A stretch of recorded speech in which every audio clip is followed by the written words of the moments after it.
Mr. Krishnamurti, in our last conversation, we were beginning to talk about consciousness and its relation to death in the context of living as a total movement. Yes. And we even touched on the word reincarnation toward the end when we had to draw our conversation to its conclusion. I do hope that we can begin to continue there. You see, one of the factors in death is the mind is so frightened. Mm-hmm. We are so frightened of that very word, and nobody talks about it. I mean, it isn't a daily conversation. It is something to be avoided, something that is inevitable. For God's sake, keep it as far away as possible. We even paint corpses to make them look as though they're not dead. That's the most absurd thing. Yes. Mm. Now, what we are discussing, sir, is, isn't it, the understanding of death, its relation to living, and this thing called love. Mm-hmm. One cannot possibly understand the immensity, and it is immense, what this thing called death, unless there is real freedom from fear. Mm-hmm. That's why we talked some time ago about the problem of fear. Without really freeing the mind, unless the mind frees itself from fear, there is no possibility of understanding the extraordinary beauty, strength, and the vitality of death. That's a very, very remarkable way to put it. The vitality of death. And yet, normally we regard it as the total negation of life. That's right. So, I mean, if we are inquiring into this question of death, fear must be completely non-existent in us. Then I can proceed. Then I can find out what death means. We've touched a little bit on reincarnation, the belief that is maintained throughout the East. Mm-hmm. Which has no reality in daily life.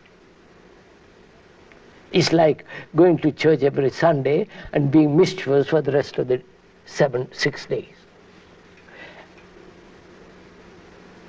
So if a person who is really serious, really attentive, goes into this question of death, he must understand what it means, the quality of it, not the ending of it.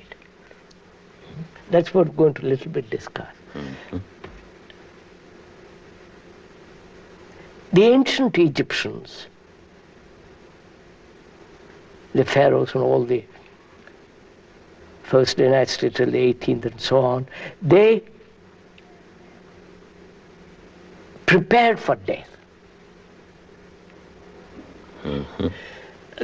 They said, we will cross that river with all our goods, with all our chariots, with all our belongings, with all our property, with all our...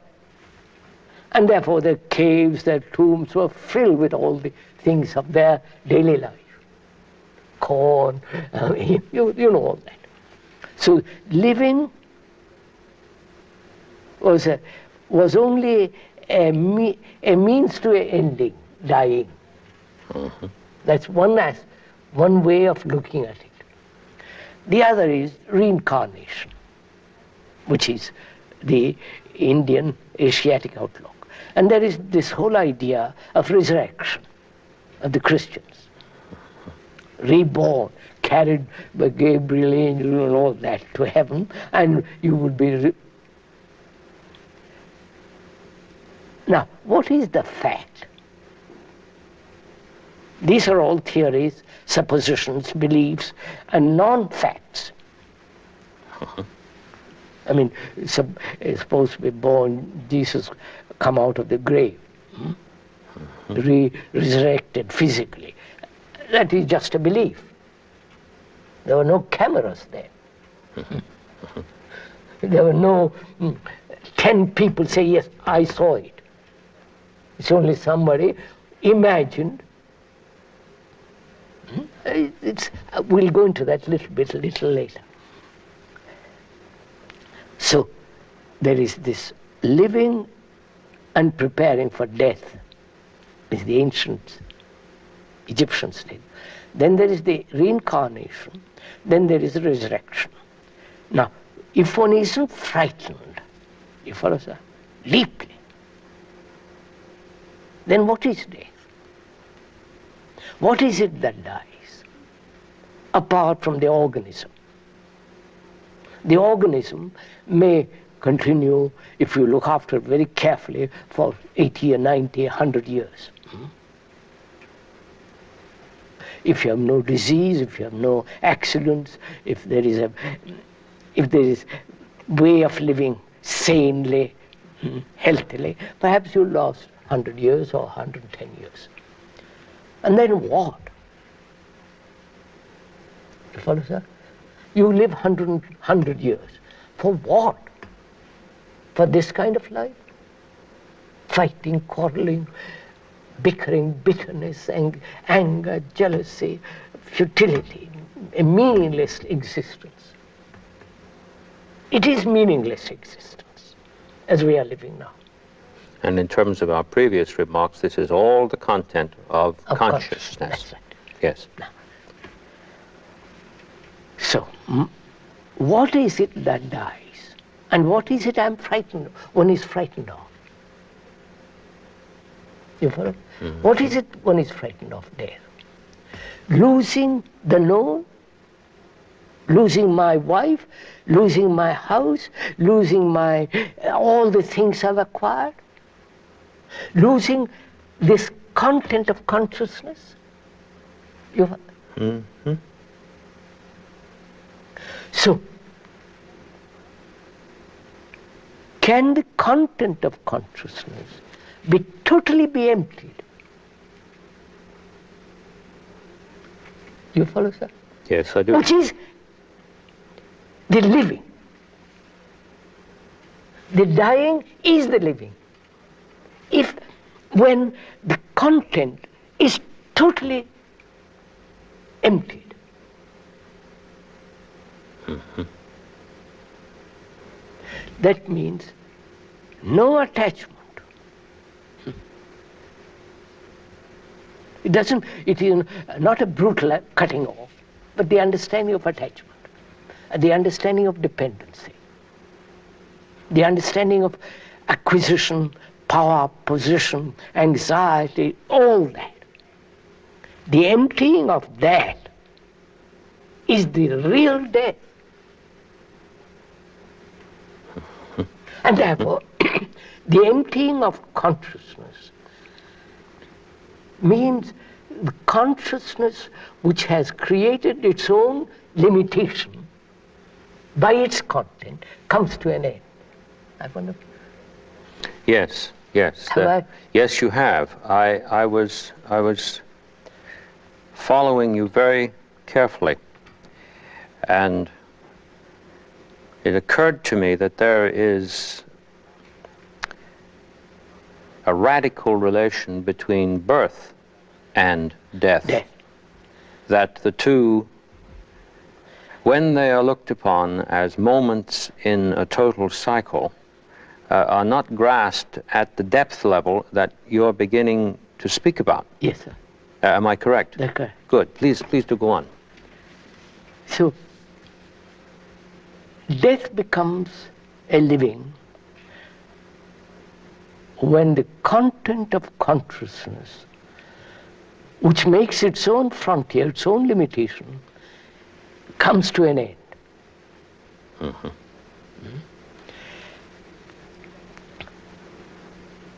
And that this is not a theory, not a speculative intellectual grasp, but the actual perception of attachment. I'm taking that as an example. Being attached to something, property, man, woman, the book I have written, or the knowledge I've acquired, the attachment. And the battle to be detached. But the attachment brings pain. Therefore, I say to myself, I must be detached, and the battle begins. And the whole content of my consciousness is this, the battle which we described previously. Yes. Now, can that content be emptied, empty itself? Not emptied by an act of perception. You know? Empty itself, which means can this whole content be observed with its unconscious content? You follow, sir? Yes, I do. I'm There is thinking... conscious, I can be consciously aware of the content of my consciousness. Yes. My house, my property, my wife, my children, my job, the things I've acquired, the things I've learned. I can be consciously aware of all that. But also there is deeper content in the very recesses of my mind, which is racial, collective, acquired, the things that unconsciously I have gathered, the influences, the pressures, the strains of living in a world that's corrupt, all that is seeped in, all that is gathered in there. Both personal and impersonal. Yes. That's This includes then what the depth psychologists are calling collective I don't know what they unconsciousness, call it. as well as the personal consciousness. Collective as well. Right. So that is that. Now, can all that be exposed? Because this is very important. Because if I really want to go, if the mind really wants to understand and grasp the full meaning of death, the vastness of it, the great quality of a mind that says, yes, that's empty, it gives it tremendous vitality, energy. So, my question is, can the mind be aware totally of all the content, hidden as well as the open? The collective, the personal, the racial, the transitory. The whole of that. Now, we say it is possible through analysis. Yes, we do. I said analysis paralysis. Because every analysis must be perfect, complete. And you are frightened that it might not be complete. And if you have not completed it, you carry it over as a memory, which will then analyze the next incident. So each analysis brings its own incompleteness. Oh, certainly, yes. Therefore, it is a total paralysis. In following what you're saying, I'm very taken with what we usually regard as death, which has a very clear relationship to what you've said about the endless series of analytical acts. Yes, sir. We regard death as a terminus in terms of a line. Right. Because we think laterally. We think laterally, exactly. But what you're saying is, on the contrary, we must regard this vertically. Yes. And in the regarding of it vertically, we no longer see, please check me if I'm off here, we no longer see death as simply a moment of termination to a certain trajectory of repetition. But there is a total qualitative change here, which is not the cessation of something that we have to regret, as though we'd lost something Yes, valuable. I'm leaving my wife and Right. children, Right. and my property, my blasted blank account. This, you Yes, see, sir, yes. this is really, if one can go very deeply into this, there is this content, which is my consciousness, acquired, inherited, imposed, influenced, propaganda, attachment, detachment, anxiety, fear, pleasure, all that.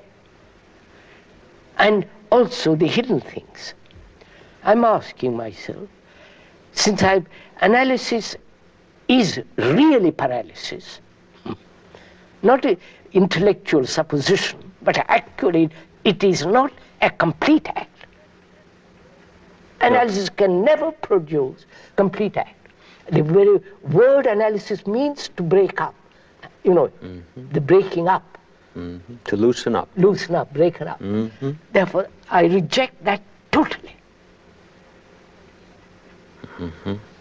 I won't analyze, because I see this, the stupidity, the paralytic process of it.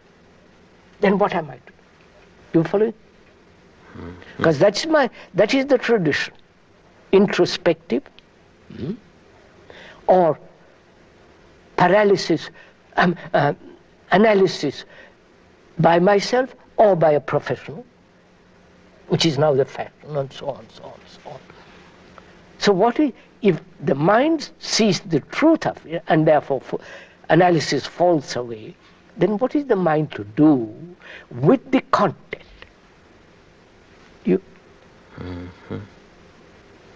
Yes, I do see that. We know what the content is. We don't have eternally describe. Now, what is it to do? It has to be emptied. Otherwise, it's mere continuity. No, there's no use analyzing what is already there, because that will not change what is there in any way, shape, or form. No.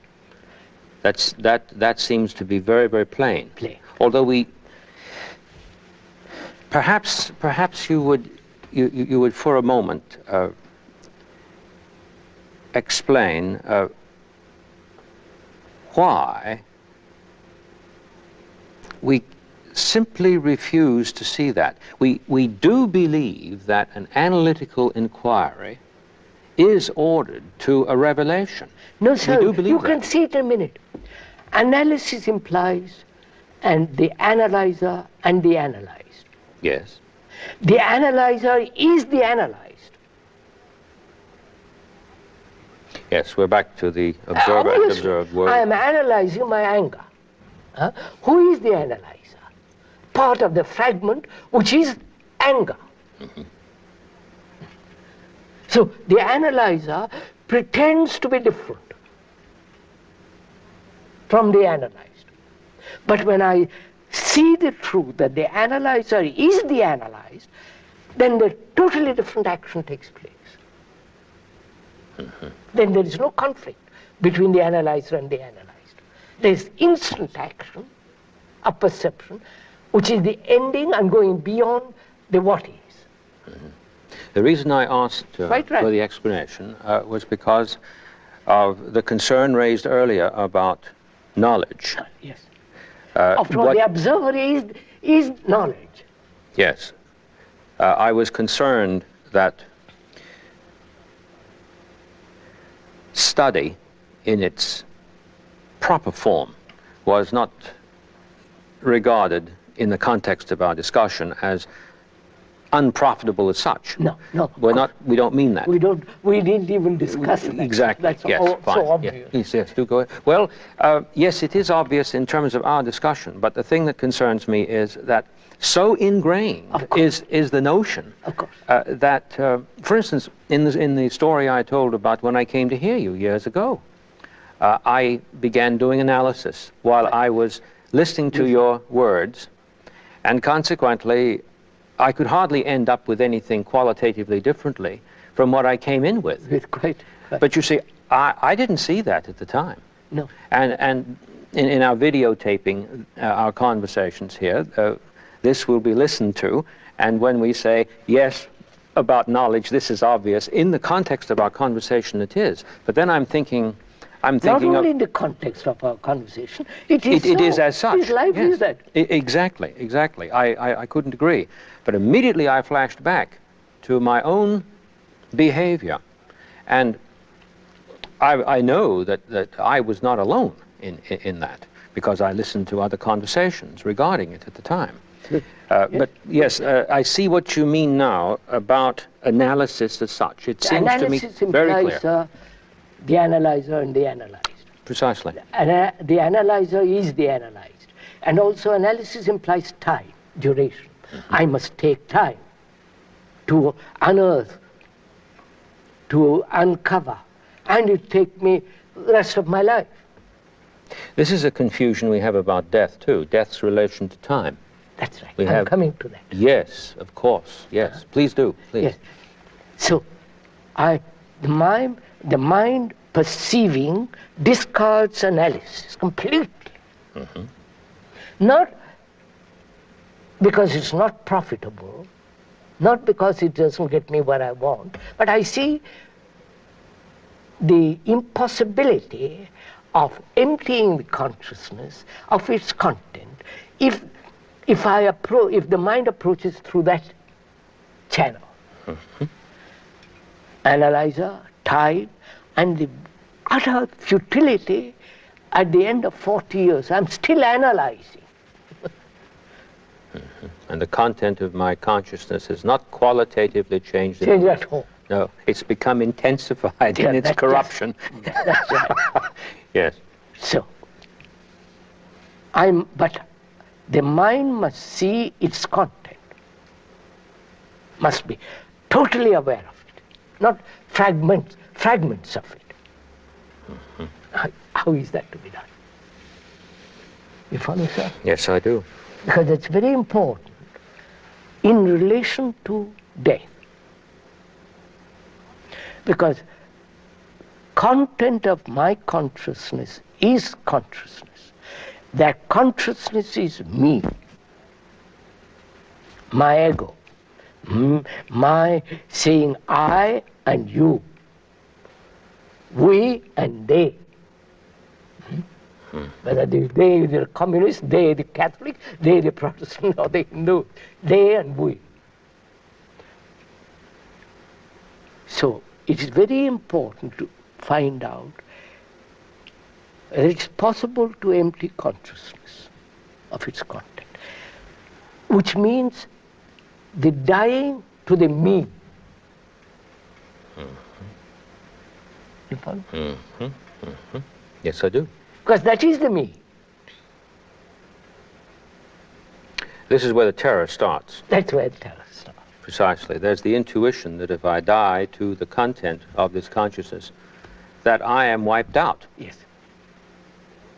I, who have worked, who have lived a righteous life or unrighteous life, who have done so much mischief or good, I have struggled to better myself.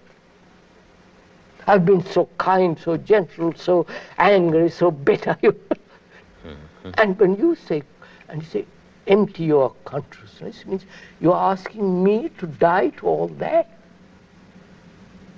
So, you are touching at the very root of fear.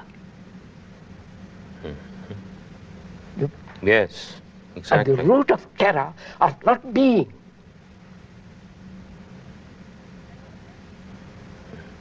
And, yes, that's it, sir. Mm-hmm. And I want to immortalize that me. Mm-hmm. Yes. I do it through books, writing a book and say, famous book. Mm-hmm. Or I paint. Or through pain, through works, through good acts, through building this or that, I immortalize myself. This has very pernicious effects within the family, Oh, because we must have a son son. Oh, in order to carry on. immortalize the name in time. Therefore, the family becomes a danger. Exactly. So, look what we have done, sir. The ancient Egyptians immortalized themselves, made their life immortal by thinking, carrying on, Perpetuity. perpetuating. And the robbers come and tear it all to pieces. Tutankhamun is merely a mask now, golden mask with a mummy. And so on. So, man has sought immortality through works, through every way to find that which is immortal, that is beyond mortality. Right? It's a very remarkable thing that the word immortal is a negative. Not mortal. Yes, it's not saying what it is. We're going to we're going to find out what it is. Good. I mean, you promise Yes, this is a very, yes. very serious thing. It isn't a plaything between two people who are enjoying discussion. It's a tremendously important thing. Yes, I was laughing Oh, I'm not. I know what you're at the laughing. irony of it. I know. That inherent in the structure of that word, there is a warning. And we just go right through the red light. Right. Yes, please to go on. So, what is immortality? Not the book. Oh no. Not the painting which I have done. Not the going to the moon and putting some idiotic flag up there. Not living a righteous life. Or not living a righteous life. So what is immortality?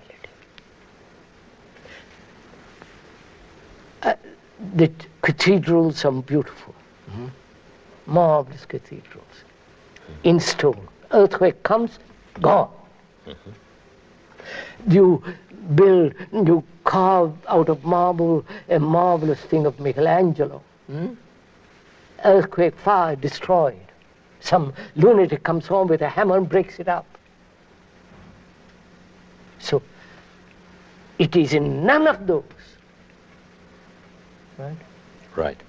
Because that is capable of being destroyed. Every statue becomes a dead thing. Every poem, every painting. So what? Then one asks, what is immortality? It's not in the building. Just see it, sir. It's not in the cathedral. It's not in the savior which you have invented, which thought has invented. Not in the gods that man has created out of his own image. Then what is immortality? Because that is related to consciousness and to death. Unless I find that out, death is a terror. Of course. Of course. I have tried to immortalize myself, become immortal by the thought that there is a Brahman, there is a God, there is eternality, there is a nameless one, and I will do everything to approach him. Therefore I'll lead a righteous life. Therefore I'll pray, I will beg, I will obey, I will live a life of poverty, chastity, and so on, so on, so on. In order to have that immortal reality with me. But I know all that is the born of thought. Right, sir? Yes, as soon... So, wait, sir. Yes? See what happens. Yes. So I see thought and its products are the children of barren women. Precisely. See what's taking place. Then what is immortality?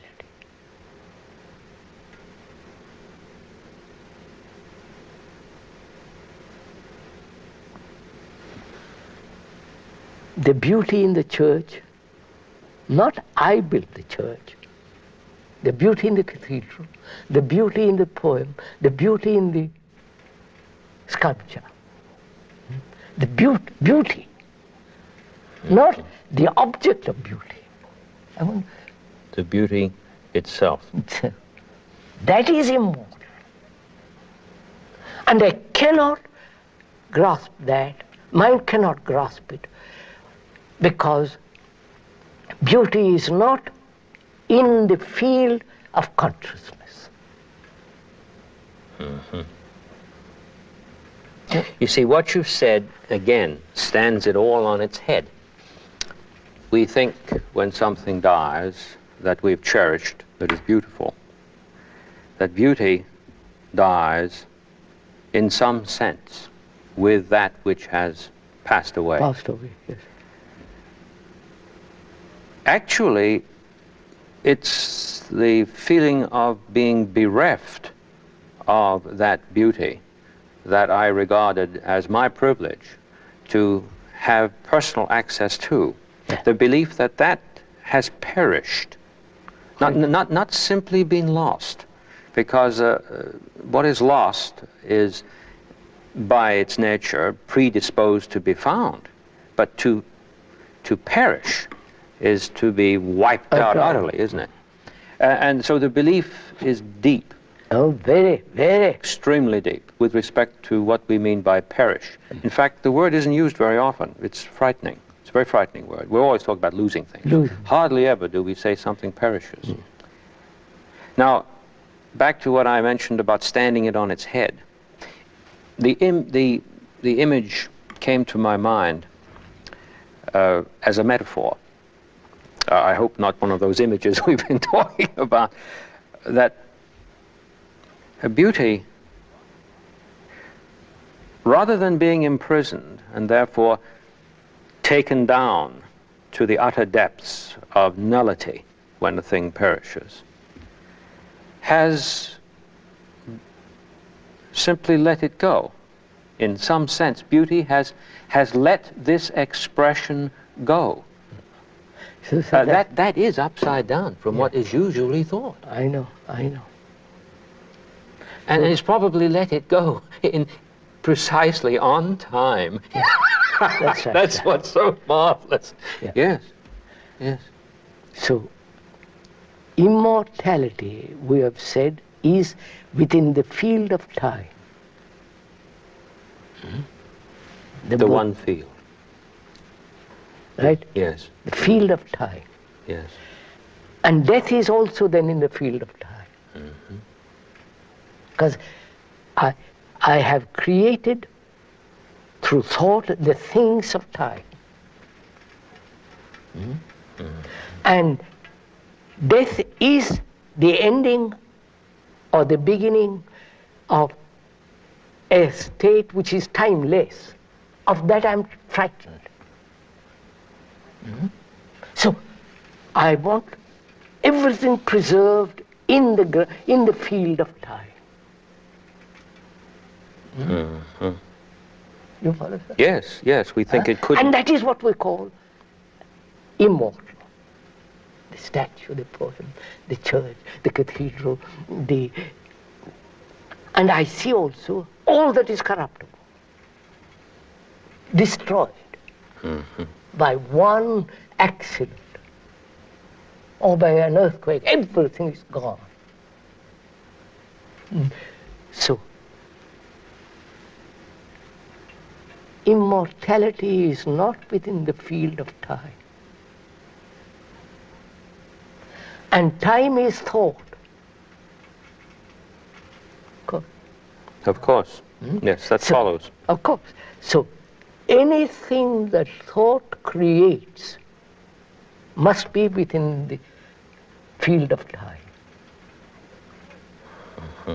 And yet thought is trying to seek immortality, which is immortality of itself and the things it has created. See, you. Yes. So, then the problem is, can the mind see all this? See it, not imagine that it is seeing it. No, actually see it. Yes, the remark I made before when you began saying the field time, and I said the one field, I didn't mean that the field of time, as you've described it, is the one field, but that we could be so appallingly Blind. mistaken and blind. Ignorant. And, that the field of time is another fragment, and That's all. it's the only field. And what really struck me was this misuse of thought generates the most appalling avarice. Yes, sir.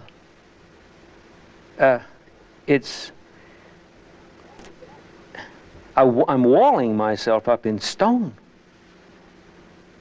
Yes, please. So,